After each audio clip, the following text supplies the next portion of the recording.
Welcome back. Boop, boop. Boop, boop, and welcome back. Yeah, it was the wrong part. But I was close, alright? Fuck. Just close. Yeah, some more thoughts about what I was talking about last segment. High jump boots.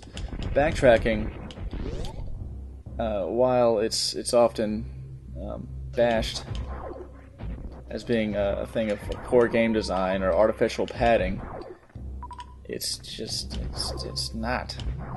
It is not that when it's done. I don't trust this. Okay. It is not artificial padding when it's done right. See, initially, when you get to an area, like say when you first land on Zebis, the first area you see has a certain atmosphere to it, and you know the more you're in that atmosphere, the more accustomed you get to it. You know, it's a little hard for me to quite recall what it's like to get that kind of comfort zone in this game, because it's been so many times that I played it, beat it. But I do, you know, vaguely remember what it's like to be in, say, Corneria,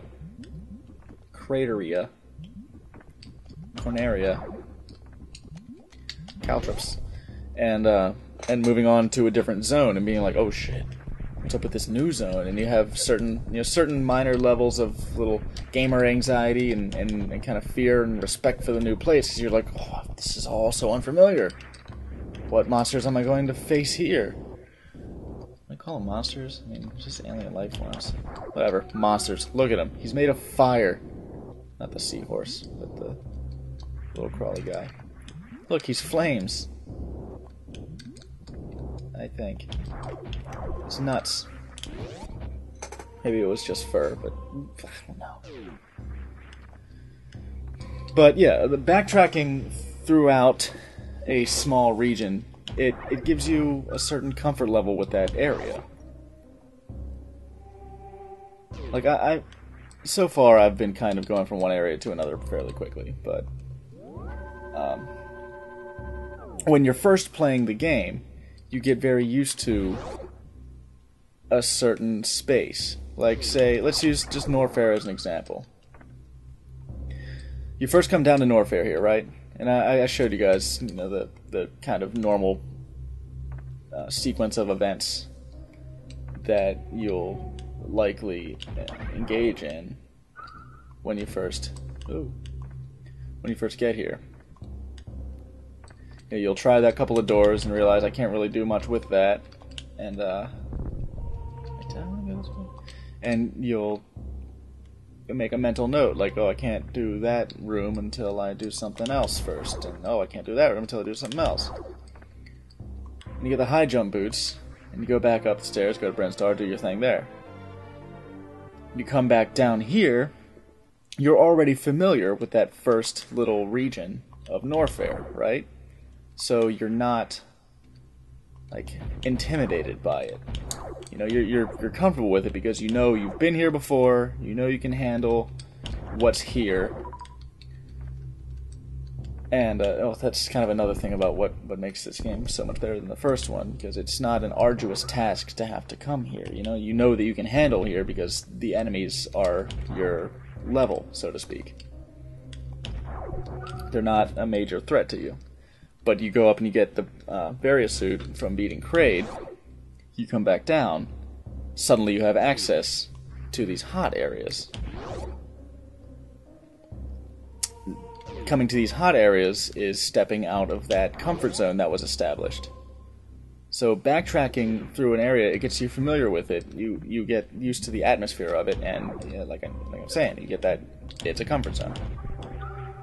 That enhances the feeling of exploration when you step outside of it. And it's, you know, sort of the sense of wonder that you associate with discovering something brand new in a game. Just a sense of, like, I guess I could say accomplishment as well, because you're like, well, shit, I did it. I got out of that spot. And You know, but that's just from opening up one avenue of exploration from that place. That's just from getting the various suit and being able to come to the hot places. There was also, I mean, there was the bottom floor that I didn't take that path yet. You know what? Should I try to get the wave beam? I'm gonna try to get the wave beam. This one's tricky. This one's really tricky to sequence break.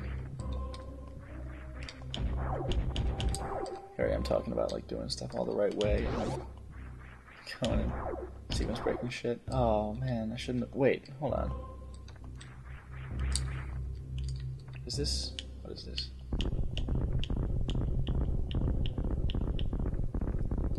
Oh, bitch.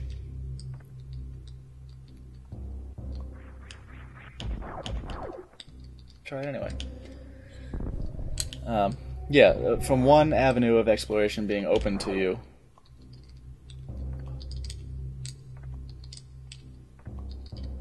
Haha. Trixie. Do this. Oh, fuck it. Want that wave beam. See if I can break the shit out of a motherfucker. Was it now? Oh. Now, was it here that I did it? Like, is this how I did it? I think it is.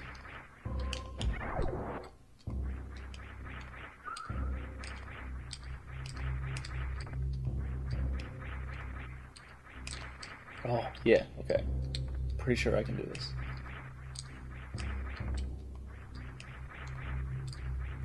I might see about editing this down.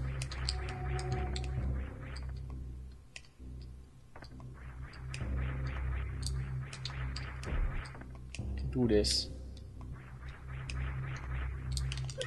Knock it off.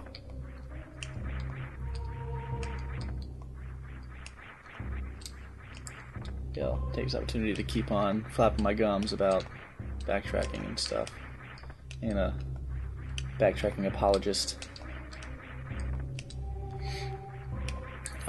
As you come back to that first area of Norfair with, say, the power bomb, you know, that opens up another avenue of exploration. So you're in this old, familiar area much later in the game when you actually get the power bomb. And it breathes new life into that spot. You're like, suddenly there's this more... Oh, fuck! Suddenly there's a little bit more of that air of mystery. You know, you still wonder what's behind that door. Haha! Gotcha! Wait, was that right? Was that where the wave beam was? Oh, that's right. The wave beam is on the other side. I'm pretty sure. I gotta try to get to that. This one you're supposed to have the ice beam for. I can do this. Does that come back?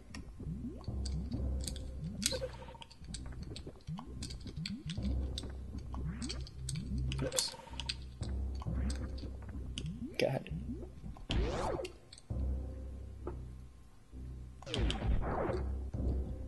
Stop it. All these little orbs. Yeah, remember that part. That aggravating area. I definitely shortened it here. Oh, where's the wave tank? That's what the first game desperately needed. Oh, hey, looky.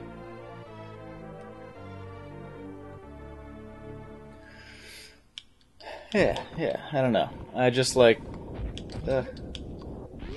I feel like the whole idea that backtracking is universally bad it's too widespread a notion. People just knee-jerk to just the very word backtracking, so you know, such that it's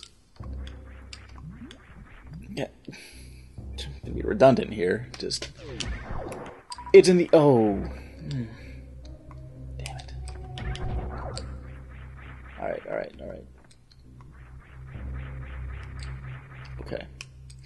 I did this a little differently. Got a little bit more of a running start here. Oh shit. Let's try it like this.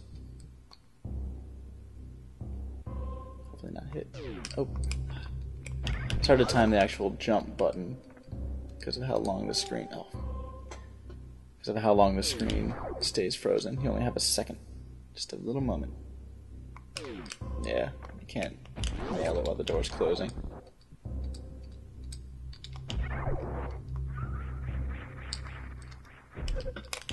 I will kill the shit out of you. Step 1.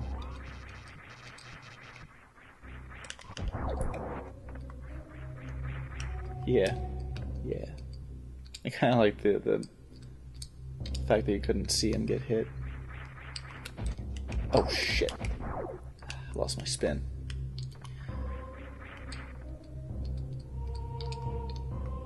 No, come on now.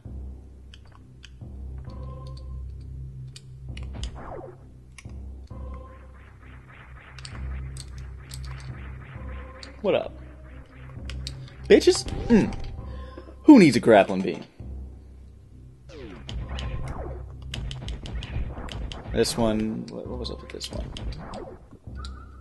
Okay, you can just straight jump. Yeah. This was the wave beam, right? This wasn't the speed booster. This is the speed booster. Shit, where was the wave beam? I don't remember now. Was it the other...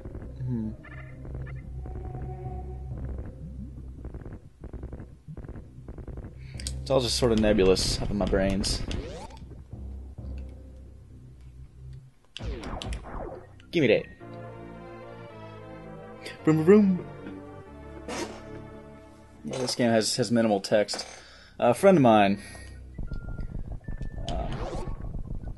is working on some show of his own.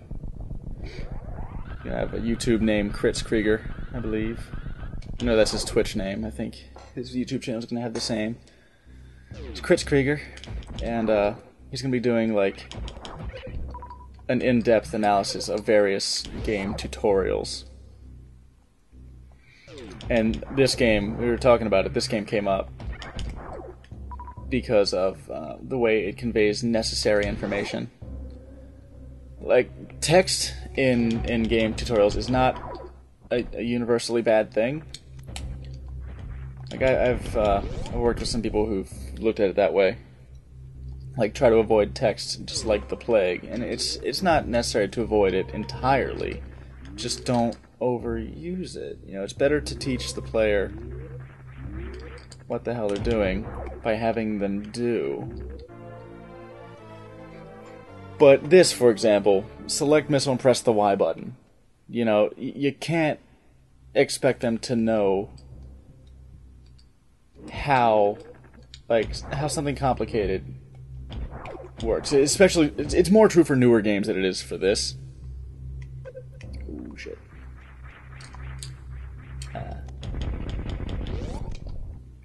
It's more true for newer games than it is for this, because a newer game you'll have a controller that...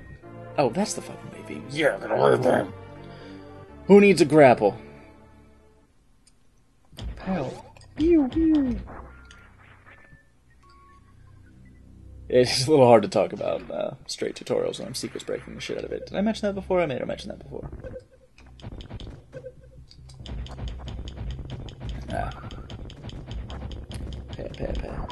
But newer games will have more intricate button combinations. Like, they'll have hold a shoulder button to enter targeting mode before using the square button to fire a lock-on projectile at the enemy. You know, something like that. Button combinations perfectly acceptable to using text for, because you just have to tell them straight. That's information you just have to give them. It's information you got to hand to the player, because there's no way to convey the action of pushing the fucking A button without saying push the A button. Even if it's an in-game graphic, like not a text box, but if there's like if you walk past, say, like some ruins, and oh my, if you walk past some ruins or something and you see like it's scrawled into the walls in a hieroglyph, it'll still be the shape of an A button.